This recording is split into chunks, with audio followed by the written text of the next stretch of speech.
Γεια σας φίλοι μου! Καλώς ήρθατε στο κανάλι μου Cooking with Helen. Είμαστε πάλι σήμερα εδώ στη κουζίνα μου να μαγειρέψουμε άλλη μία συνταγή. Μία γλυκιά συνταγή.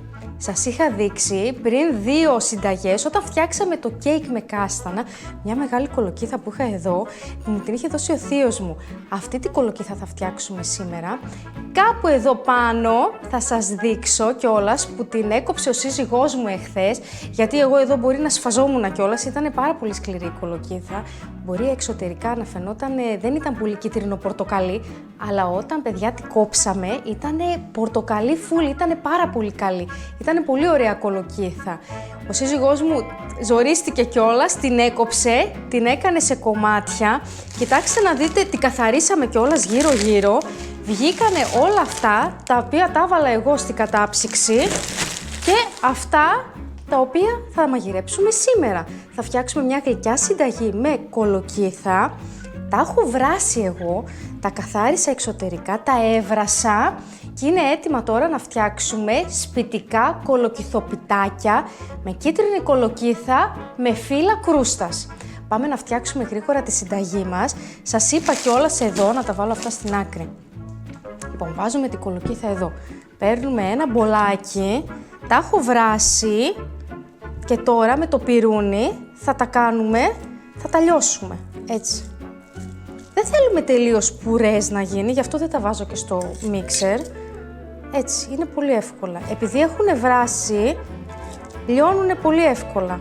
Προσεκτικά, θα λιώσω όλες τις κολοκύθες. Είναι περίπου 1300 γραμμάρια, δηλαδή να υπολογίζετε για ένα πακέτο φύλλα κρούστας, 1300 με 1,5 κιλό κολοκύθα. Θα τα λιώσουμε όλα και θα σας δείξω και στη συνέχεια τα υπόλοιπα υλικά. Λιώσαμε όλες μας τις κολοκύθες εδώ που είχαμε, τα κομματάκια, πολύ εύκολα. Ήτανε πολύ καλά βρασμένα, άλλωστε, και τώρα θα βάλουμε ένα κουταλάκι του γλυκού κανέλα. Θέλουμε να φτιάξουμε γλυκά κολοκυθοπιτάκια.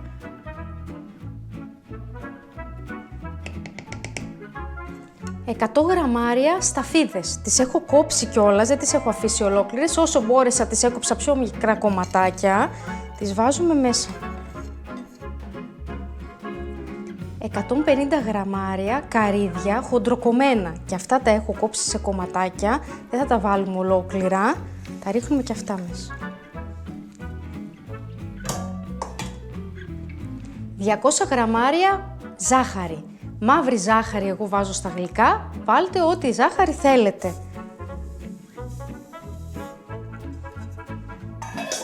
Θα ανακατέψουμε όλα αυτά τα υλικά πολύ προσεκτικά.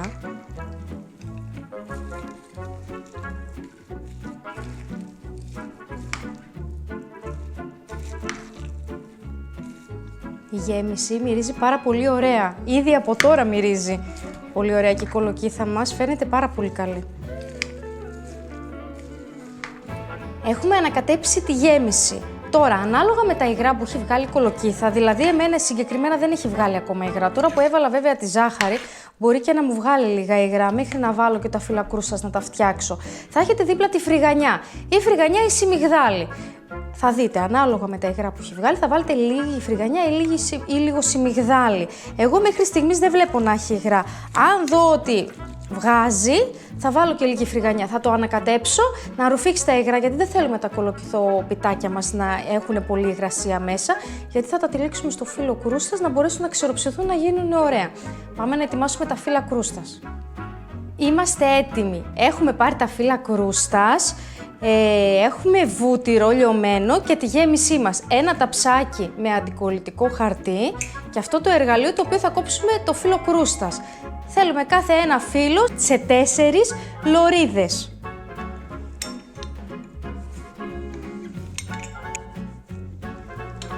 Τώρα θα πάρουμε το βούτυρο και δεν θα λείψουμε, θα ραντίσουμε από πάνω τα φύλλα. Να πάει λίγο βουτυράκι. Εδώ και εκεί. Θα πάρουμε λίγη γέμιση. Θα βάλουμε στην ακρούλα εδώ.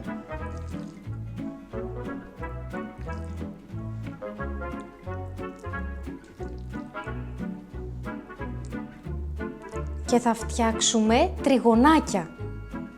Τριγωνάκια, κολοκυθοπιτάκια. Παίρνουμε το φύλλο κρούστας, το τυλίγουμε από τη μια μεριά, τριγωνάκι, έτσι, μπροστά. Εδώ, ξανά εδώ, θέλουμε να γίνει τριγωνάκι, να καταλάβετε.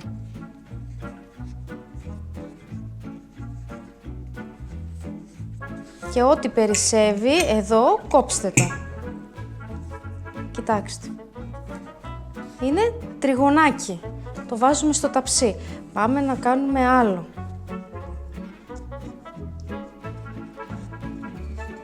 Από τη μια μεριά. Μπροστά.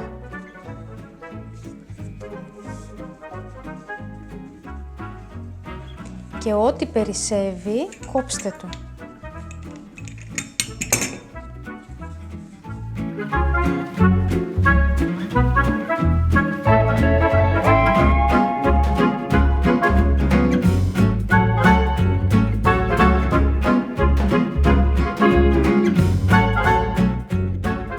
Έχω κάνει το ένα ταψάκι μου, έχω βάλει το φούρνο να προθερμαίνεται στους 180 με 190 βαθμούς.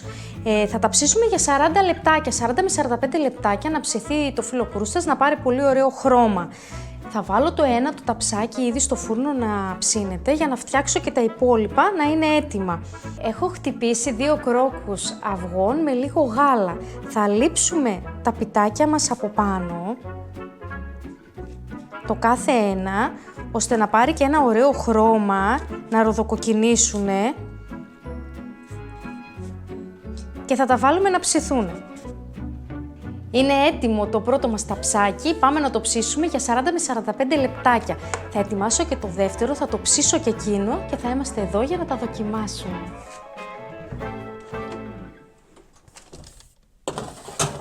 Τα σπιτικά κολοκυθοπιτάκια μας με φύλλο κρούστας είναι έτοιμα, τα έχω ετοιμάσει, τα έχω ψήσει, 3 ταψιά έψησα. Είναι συνολικά 48 κομμάτια. Εδώ μπροστά δεν χώρεσαν, έχω κι άλλα πίσω, δεν χώρισα να σας τα βάλω, να σας τα δείξω. Με ένα πακέτο φύλλα κρούστας φτιάξαμε 48 κομμάτια, τριγωνάκια, 48 τριγωνάκια. Έγιναν πάρα πολύ εμφανίσιμα, φαίνονται πολύ ωραία και μυρίζουν και πολύ όμορφα. Τώρα θα βάλουμε από πάνω άχνη ζάχαρη και κανέλα. Έχω κάνει εγώ ένα μείγμα με άχνη, ζάχαρη και κανέλα μαζί. Πρώτα όμως θα βάλουμε λίγο από αυτό. Τώρα θα γίνουμε και λίγο χάλια, παντού γύρω, δεν πειράζει. Έτσι από πάνω. Όσο είναι και ζεστά, για να κολλήσει κιόλας.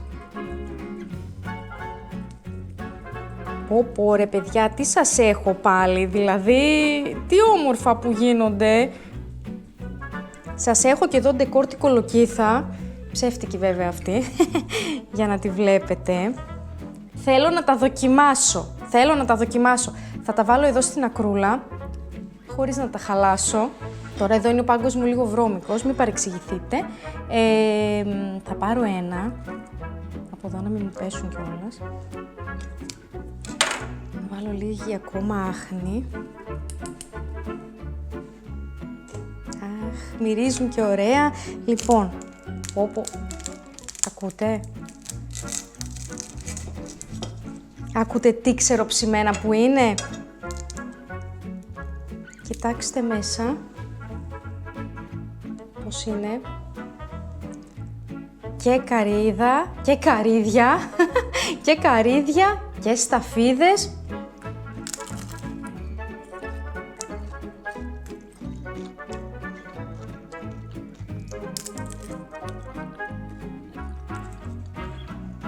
Παιδιά, κόλασε.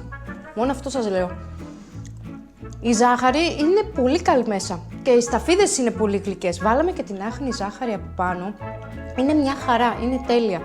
Με ένα κολοκύθι. Τώρα το δύσκολο της υπόθεσης ήταν να πάρετε να φτιάξετε το κολοκύθι. Υπάρχει όμως στη Λαϊκή και στο σούπερ μάρκετ μπορείτε και φέτα να πάρετε κολοκύθι, που θα την κόψετε σε κομμάτια, θα τη βράσετε, να τη φτιάξετε τη συνταγή μου. Έχει γίνει καταπληκτική, είναι τέλεια, έχουν γίνει πάρα πολλά για μπουφέ, είναι φοβερά.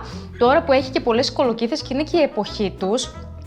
να κάνετε τη συνταγή μου, αν τη φτιάξετε, να μου πείτε εντυπώσεις ή να μου στείλετε μια φωτογραφία στο mail μου. Όλη η περιγραφή και η εκτέλεση και η συνταγή και τα υλικά τα γράφω κάτω από την περιγραφή του βίντεο. Εκεί μπορείτε να βρείτε όλες τις λεπτομέρειες. Να φτιάξετε τη συνταγή μου, να κάνετε ένα like, να κάνετε ένα sub στο κανάλι μου, να πατήσετε και το κουδουνάκι, να είστε καλά, να περνάτε καλά. Εμείς τα λέμε σε μια άλλη συνταγή. Να είστε καλά φίλοι μου. Γεια σας, γεια σας!